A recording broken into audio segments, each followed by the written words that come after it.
Hemos visto que hay debates, pues que obviamente obedecen a posiciones políticas respecto a este asunto. De un lado se habla de que alguien tuvo que haber dado la orden, de otro lado se dice que simplemente los miembros de la fuerza pública actuaron en defensa propia. Ese es el asunto, ese es el debate y ese tiene que ser la discusión que uno plantearía desde la psicología social. Es decir, en este caso nos estamos preguntando con Milgram, con los experimentos que hizo Milgram relacionados con la influencia y la obediencia, nos estamos preguntando si esta teoría sirve para entender el fenómeno que estamos viendo, el fenómeno que acabamos de ver hace 8 días, cuando buena parte de la población se volcó a las calles para protestar en contra del abuso policial. Después de eso sabemos que han ocurrido muchas cosas, sabemos que han asesinado personas, ciudadanos que acudieron a esas protestas y que fueron asesinados por la policía que accionó sus armas. Y ahí está entonces el debate. La pregunta es, ¿accionaron sus armas por una decisión de orden individual o había algo relacionado con la línea de mando y con la obediencia? Esa es la pregunta que vamos a tratar de responder con Milgram y vamos a ver hasta dónde él nos ofrece recursos para comprender la situación. Ya hemos dicho en un primer momento que su punto de partida, el punto de partida de Milgram es que hay una dimensión autoritaria de la personalidad.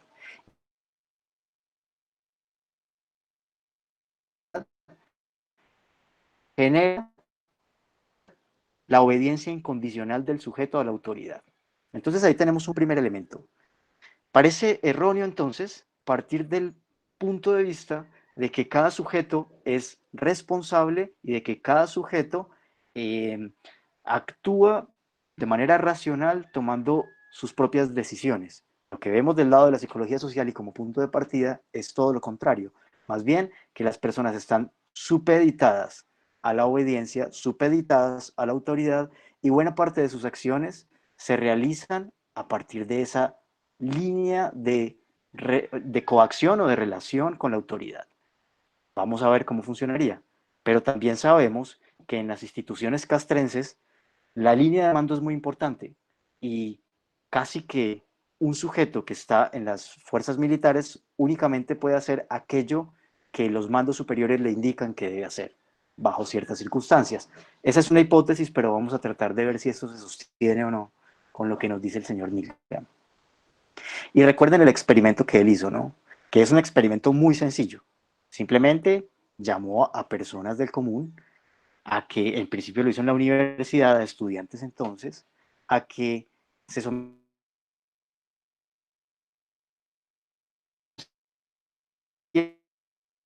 distribuyeran,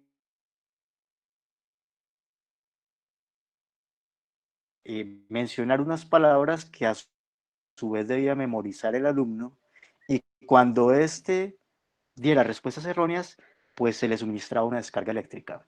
Todo este experimento obviamente estaba coordinado por un científico, por alguien con una bata blanca que dirigía el experimento y que era el encargado de decirle al profesor que debía suministrar la descarga eléctrica si respondía mal el estudiante o si no respondía.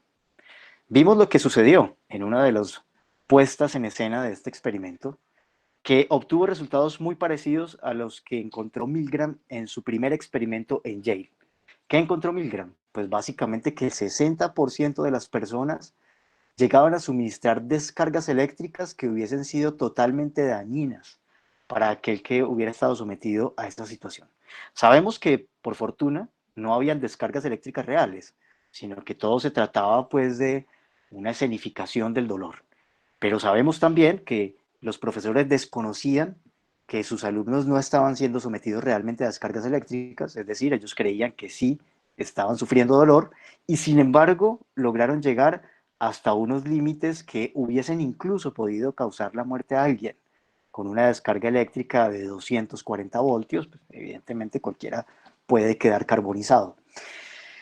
Fíjense que este experimento se hizo en una universidad con personas entonces que se estaban formando como profesionales, pero además se hizo sin que existiera una línea de mando previa.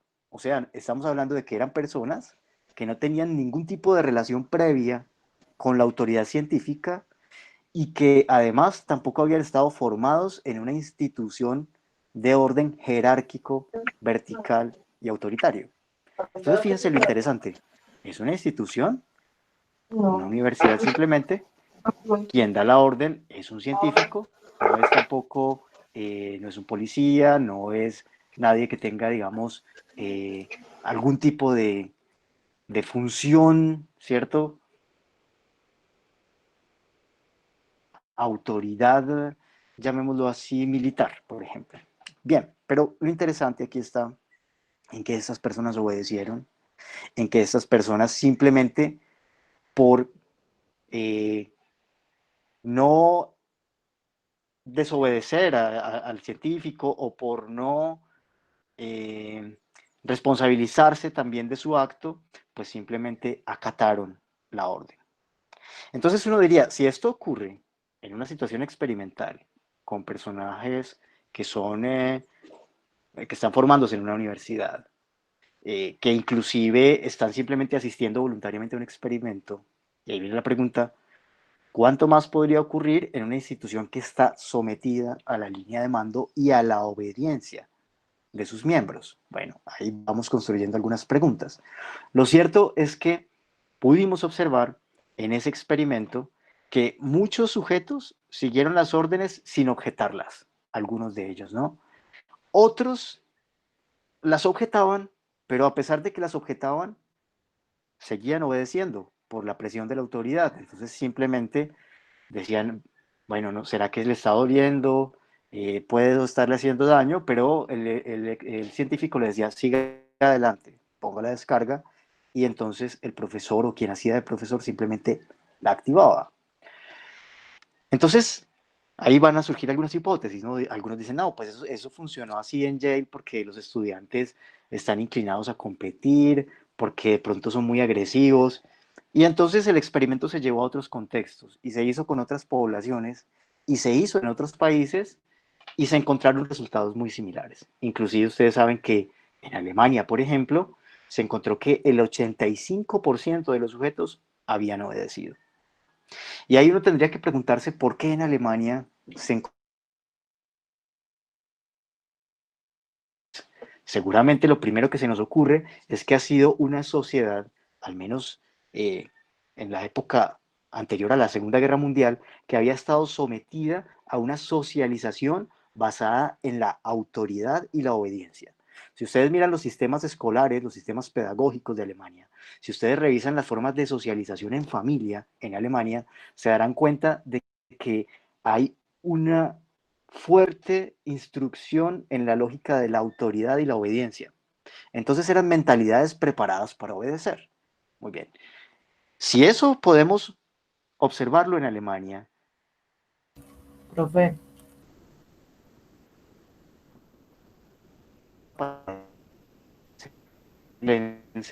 que está formada en la autoridad y está y sus procesos se organizan en torno a la obediencia, entonces probablemente aquí sí hay una línea de mando, pero vamos a seguir con el señor Milgram a ver qué más nos puede decir. Entonces, ¿qué más va a ocurrir? Ocurre, por ejemplo, que van a aparecer otras teorías, uno diría un poco más cercanas al psicoanálisis, que dicen, no, mire, lo que pasa es que no es tanto que las personas ahí hayan infligido dolor a otro porque estaban sometidas a obediencia y autoridad, sino que en realidad lo que hacían era dar rienda suelta a unos impulsos agresivos que tenían. Y Milgram se propone a desmontar esto. Este es un punto importante porque allí hay un debate no zanjado. Me parece que hay cosas importantes sobre las cuales avanza Milgram, pero me parece que no podemos dejar de lado tan rápido esa hipótesis de que hay una agresión en el sujeto, unos impulsos agresivos. Pero sin embargo, Milgram dice, vea, esto no es tan cierto porque en realidad lo que hay que ver es que si bien la gran mayoría siguió esa línea de autoridad, obedeció, de todas formas la mayoría de ellos únicamente llegaron hasta un límite en donde consideraban que los choques no eran choques eléctricos leves, no eran perjudiciales entonces para la salud del sujeto. Eso es lo primero. Y lo segundo es que él va a decir que eh, tampoco podríamos considerar que quienes llegaron a los extremos de infligir unas cargas eléctricas considerables a los estudiantes, pues eran unos sádicos, ¿cierto? Quizá de esos que participaron en el experimento, unos tenían una mentalidad sádica y por eso llegaron a ese límite. No, él dice que no, y va a poner un ejemplo que es muy poderoso, que es muy reconocido en las ciencias sociales y en la filosofía, que es el caso de Eichmann. Porque recuerden que Eichmann era el encargado justamente de la solución final en Alemania. Y luego entonces de que los aliados triunfan después de la Segunda Guerra Mundial, Eichmann pues es llevado a juicio. Y eso pues se va a conocer como los juicios de Eichmann en Jerusalén. Y hay una persona que es Hannah Arendt, mencionada aquí por Milgram, que había padecido justamente los horrores de los campos, pero que estaba muy interesada en entender la mentalidad de los sujetos que habían cometido esas acciones. Entonces, Hannah Arendt se dedica a documentar y a tratar de explicar a través de los juicios a Eichmann qué es lo que pasa por la mente de un sujeto de esos, cómo se pudo atrever a cometer semejantes horrores, a asesinar a tantas personas como si nada. Y lo que va a encontrar Hannah Arendt es más horroroso, porque lo que uno esperaría es encontrar un monstruo, encontrar la personalidad de un psicópata, de un hombre autoritario, de un hombre imponente, y lo que se va a encontrar Hannah Arendt es todo lo contrario. Cuando se pregunta por Eichmann, se van a encontrar que es un buen padre de familia, que es un buen ciudadano, que es un hombre formado, que es un hombre inteligente, y entonces, ¿cómo es posible que alguien de ese nivel y con esas características hubiese llegado a ese punto? Y entonces lo que va a concluir Hannah Arendt es que hay algo así como algo que ella llama una banalidad del mal. Y la banalidad del mal tiene que ver con que fundamentalmente para estos sujetos, para alguien como Eichmann, lo que él estaba haciendo era un bien para la patria, porque estaba purificando la raza, un bien para la economía nacional, porque estaba deshaciéndose de los sujetos que estaban robándose la riqueza de la nación alemana. Entonces, Eichmann hizo lo que hizo justamente porque consideraba que era lo que debía hacer como ciudadano y como funcionario, pero también, además, porque seguía unas órdenes, las órdenes del Führer, que además era admirado, obviamente por todos los alemanes, pero mucho más por quienes eran sus funcionarios. Entonces, simplemente Eichmann actuó conforme a lo que se le demandaba hacer, e incluso, no solo Eichmann, sino muchos otros de los que estuvieron en los campos, contaban con todo detalle lo que habían hecho sin que les pareciera que había sido un crimen, porque consideraban que habían hecho bien su tarea y de hecho se sentían orgullosos de haber hecho muy bien su tarea. Uno tendría que preguntarse si acaso en lo que ha ocurrido en los últimos días en Colombia, los asesinatos de civiles a manos de la policía, uno tendría que preguntarse si, por ejemplo, la policía considera que eso que hizo está mal o por el contrario, como ellos de la SS consideran que ellos estaban actuando bien, es decir, estaban cumpliendo con su deber. Muy probablemente nos encontraremos con esto segundo, y para ejemplificar que estamos muy cerca a esa racionalidad de Eichmann y a la racionalidad de la banalidad del mal que explica Hannah Arendt, voy a permitirme poner rápidamente algo que ustedes conocen, pero simplemente es para que hagamos un breve repaso de esos últimos acontecimientos. Estoy compartiendo la pantalla y en un segundo pongo un corto video.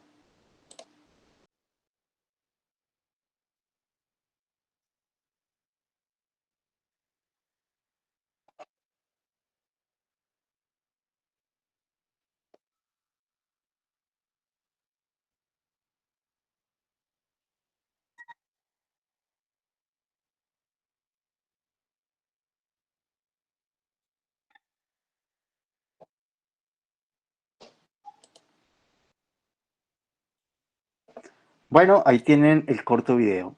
Cuando uno observa estas imágenes, seguramente se da cuenta de que en realidad la fuerza pública simplemente estaba cumpliendo con un deber impuesto o con un deber al cual se debe, digamos, su razón de ser.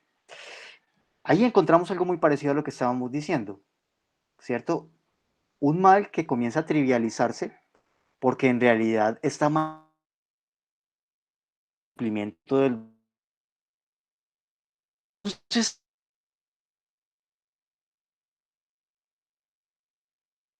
tesis que se le había planteado cuando lo dicen, espere un momento, profesor Milgram, ¿no será más bien que las personas estaban dando rienda suelta a su agresividad?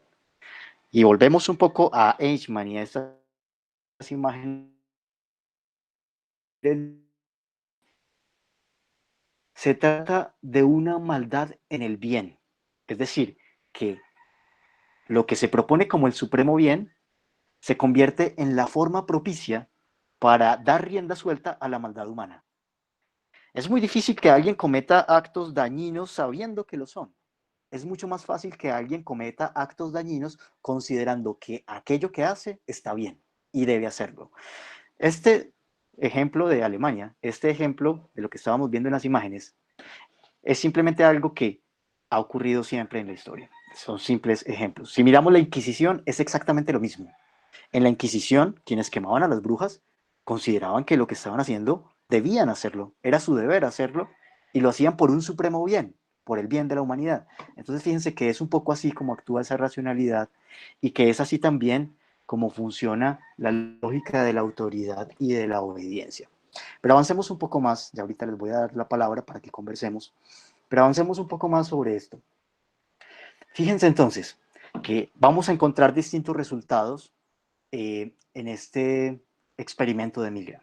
Por ejemplo, algunos individuos se habían rebelado, ¿cierto?, contra ese mal que estaban causando al alumno, pero fueron pocos, un número reducido. Otros protestaban y seguían obedeciendo, y algunos creyeron que obraban mal, pero no se atrevieron a romper con la autoridad. Esto pudo haber ocurrido también en los hechos que vimos hace unos días. Estuve buscando un video ahorita, lo que pasa es que es muy reciente porque apenas empezó a circular hoy, empezó a circular por Twitter, seguramente lo verán en las noticias del día de hoy. Y es un video que se ha puesto a disposición por la revista Semana, pero es un video pues, de un ciudadano que muestra cómo en una de las zonas en donde los policías comenzaron a disparar, hubo antes de los disparos una reunión previa del cuerpo policial que estaba allí en ese CAI, es decir, que hubo un consenso, un acuerdo, una orden, hubo algo allí que antecede a la acción, y luego salieron en bloque, en grupo, a disparar de manera directa contra las personas. Lo que muestra entonces que ahí hubo una orden en algún punto. Bien, pudo ser ahí mismo, en la situación en donde se reunieron, o pudo venir de otro lado, pero en todo caso hubo una orden. Pero el asunto más allá de ese es que muy probablemente muchos de estos sujetos policías que salieron a disparar no estaban de acuerdo, ¿cierto? Pero tampoco se atrevieron a romper con la autoridad. Lo que muestra que en realidad hay una alta sujeción de estas personas a la autoridad. O pensemos en el otro caso, justamente del asesinato de este señor Javier Ordóñez. Recuerden que allí habían otros policías, se supone que fueron dos quienes atentaron contra su vida, quienes lo asesinaron a golpes, pero habían otros. ¿Y esos otros qué pasó? ¿Por qué no se atrevieron a romper con la autoridad? Ocurre un poco esto que está diciendo Milgram, porque están tan anclados a la obediencia que no se atreven a romper con la autoridad, y mucho menos ellos que están insertos en una institución de orden jerárquico y autoritario. Muy bien, entonces, de todas formas, ahí van a venir una serie de justificaciones también en el experimento. Algunas personas que van a decir que fueron un poco más humanitarios porque solo dieron ciertas descargas en el menor tiempo posible, entonces pudieron rebelarse un poco de la autoridad. Pero también ocurre algo que observa Milgram y es muy interesante, y es que pareciera como si hubiera un temor de quien está obedeciendo a rebelarse de su autoridad porque siente que lo está lastimando o siente que está de alguna manera incumpliendo pues con su compromiso, ¿cierto? Siente incluso vergüenza, más que con la víctima, con aquel del cual depende, en este caso, la obediencia o la línea de mando. Entonces también ocurre eso es importante tenerlo en cuenta. Es decir, que lo que buscaban estas personas era no lastimar al experimentador, a quien daba la orden, no a las personas, no a los estudiantes. Y lo mismo podríamos verlo en el caso de la fuerza pública. Muchos policías podían no estar de acuerdo con ciertas cosas que hicieron, pero tenían lastimar a quien quizá los estaba autorizando a hacerlo. Entonces ahí aparece un conflicto en donde es muy difícil no seguir la orden. Bien, Profe, ¿sí? y pues ya que los mencionas desde ese punto de vista, yo considero que todos estamos sumidos a ese orden desde las casas, porque cuántas cosas no hemos dejado de hacer que tal vez sean favorables para nosotros o que para nosotros simplemente es bueno para nuestra vida, pero no lo hacemos por el miedo de que la casa nos van a rechazar, de que es algo que va contra la familia y ese tipo de cosas. O sea que nosotros nacimos y estamos formados Y para seguir órdenes. vamos a ver unos aspectos, tienes toda la razón, y vamos a ver que es uno de los aspectos importantes para Milgram. Él lo va a mencionar justamente porque él va a tener en cuenta, ¿no?, esos aspectos de orden sociocultural que predeterminan la personalidad del sujeto a la autoridad. Ya vamos sobre eso. Y fíjate que aquí hay otros aspectos importantes relacionados con la obediencia. Y tiene que ver con la responsabilidad que asume el sujeto. Aprovechemos el ejemplo que estás trayendo. Porque fíjense, pongamos el caso del niño. Cuando el niño realiza una acción y esta acción resulta que por alguna razón es indebida, el niño lo que va a decir es, ah, pero a mí me dijo que lo hiciera mi mamá o mi papá o el profesor. Entonces, la posibilidad de atribuir la responsabilidad al otro es lo que hace también que las personas realicen determinadas acciones y obedezcan la orden. Porque de lo contrario, si alguien la desobedece, tiene que asumir la responsabilidad de haber desobedecido. O en todo caso, si alguien realiza una acción y no está siguiendo una orden, pues tiene que responsabilizarse de su acto. Entonces lo que ocurre también en relación con la obediencia y en relación con la línea de mando es que esta siempre va a remitir a otra. Usted disparó, ah sí, pero yo estaba siguiendo una orden. Ah, bueno, ¿quién dio la orden? Este, no, ah, no, pero es que yo estaba amparado en tal cosa. Entonces, resulta que lo que empieza a ocurrir ahí es que la responsabilidad se va delegando y eso permite que el sujeto no tenga que cargar con el peso de la responsabilidad. Ese es un aspecto importante a tener en cuenta.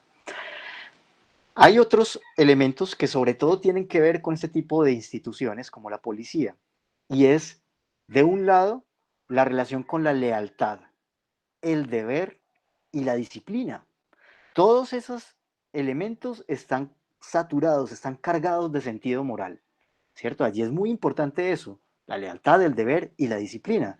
Y bajo esos elementos, o más bien esos elementos, se convierten en un refuerzo para que las personas continúen obedeciendo a esa autoridad. Eso es muy importante tenerlo en cuenta y creo que en este caso que hemos visto está en juego evidentemente. Entonces, de alguna manera, lo que comenzamos a ver, no solo en este caso, sino también en el experimento de Milgram, es que si las personas se oponían a lo que les decía el experimentador, pues obviamente iban a entrar en una situación de conflicto, en una situación de tensión, y era mucho más fácil evitarse eso y obedecer. Es mucho más sencillo, evidentemente, cuando uno obedece, simplemente obedece. Ahora bien, ¿qué más ocurre? Ocurre que también cuando hay rebeldía, hay una concepción de que la autoridad se socava, ¿cierto? De que la autoridad pues entra en crisis y de que posiblemente puede perder eso mismo, el poder de la autoridad. Entonces, aquí ocurre algo parecido y es que de alguna manera lo que sentía la policía, pero evidentemente en esa línea de mando que no se puede desconocer, es que si ellos no actuaban con la fuerza para reprimir a los manifestantes, esas acciones de rebeldía iban a socavar la autoridad de la policía. Hoy no sabemos realmente qué socavó más la autoridad de la policía. Si haber permitido que los manifestantes cometieran los desmanes que cometieron o si haber reaccionado asesinando a personas desarmadas. Esa es una pregunta importante allí. Muy bien. Eh, Finalmente, me interesaría mostrar una variante que hay, que el mismo Milgram relata de su experimento.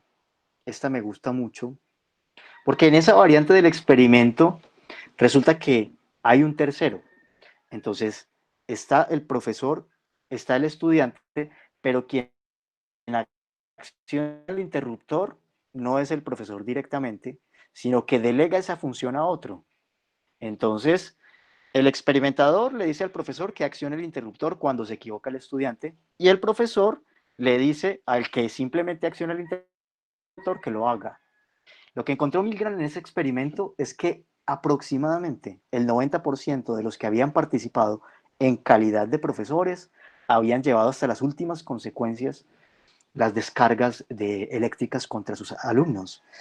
Eso muestra que cuando yo no soy el que tengo que realizar directamente la acción de violencia o la acción dañina contra el otro, es mucho más fácil que yo lleve eso a sus últimas consecuencias. Es decir, que en lo que hemos visto, es mucho más fácil que alguien de la orden y diga, disparen, que ese que tiene que disparar. Mientras yo no tenga que disparar directamente, se hará responsable aquel que accione el arma. Y es también lo que se encontró en los campos de concentración. ¿Eichmann mató a alguien? Pues no, Eichmann puede decir que él nunca mató a nadie, pero él dio la orden. Pero quien ejecutó la orden fue otro. Entonces eso desresponsabiliza aún más al sujeto. Anterior nos daremos cuenta que esa cadena de mando termina muy arriba y entonces asimismo los niveles de responsabilidad y de responsabilidad pues van descendiendo. Muy bien, finalmente entonces, en este caso, como muy bien eh, lo decías ahora, lo que encontramos es que hay una cultura también que promueve la obediencia. Yo ya les mencioné este caso concreto de Alemania. Podríamos ver cómo la institucionalidad, las formas de socialización primaria y secundaria reforzaron esa personalidad que era proclive a la obediencia. Entonces aquí la familia y la escuela juegan un papel fundamental y son las que generan el terreno propicio para que las personas se inserten en el orden de la obediencia. Pero también el trabajo, lo decía Milgram. Milgram decía, la fábrica y la oficina son los espacios en donde el sujeto de una se inserta en un orden de obediencia y en un orden de autoridad. Y sabe que simplemente si no sigue las órdenes, pues eso le cuesta su trabajo. Y eso hace que rápidamente entonces se convierta en una persona, llamémoslo así, funcional para esa lógica autoritaria. Eso explica también otras cosas que sucedieron hace pocos días.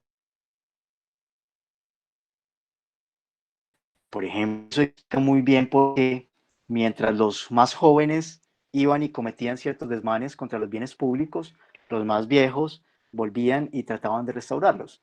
Porque de alguna manera también aquí tenemos una ruptura generacional y dos formas de mentalidad que parecieran no hacer conexión. Y en donde estas mentalidades adultas que han atravesado por el orden autoritario, tanto del trabajo como de otras experiencias vitales, pues evidentemente las sitúan en ese lugar, digamos, de quien está constantemente en defensa de la autoridad y quien más fácilmente se inserta en la lógica de la obediencia.